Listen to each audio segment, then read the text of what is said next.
Premier Ford once again weighing in on North American trade, saying that after a call with Canada's other premiers this morning, there is a clear consensus that a bilateral trade deal needs to be done with the U.S. and a separate one with Mexico. It's all about Team Canada.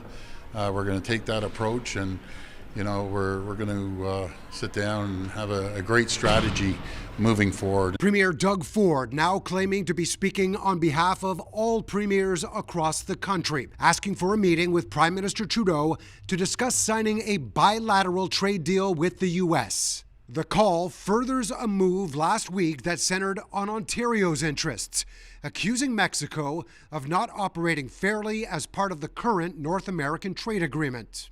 We know Mexico is bringing in cheap Chinese parts, slapping made in Mexico stickers on, shipping it up through the U.S. and Canada, causing American jobs to be lost and Canadian jobs. We want fair trade. The current agreement between Canada, the U.S. and Mexico was up for review in 2026, after Donald Trump is sworn in as president and a federal election takes place here on home soil. Opposition leaders at Queen's Park say Ford is wading into waters he shouldn't be for the wrong reasons. I have some real concerns about what this premier is willing to give up to be best buddies with Donald Trump. I have concerns about that. I want to make sure that we protect Ontario's interests. You don't just say, hey, we're not going to do this or we're going to do that or we're not going to include these people. It's not the way it works.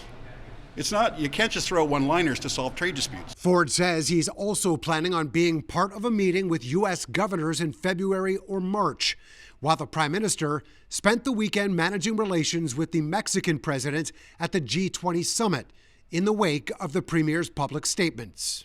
Just Ontario alone, we do $40 billion of two-way trade with Mexico. We import $36.5 billion. We only export $3.5 billion. That's not fair trade compared to the U.S. All of Canada's premiers are set to make their way to Toronto for an in-person meeting next month. Another reason to play nice with the U.S. is the promise from Donald Trump to impose tariffs on imports from other countries. Mark McAllister, City News.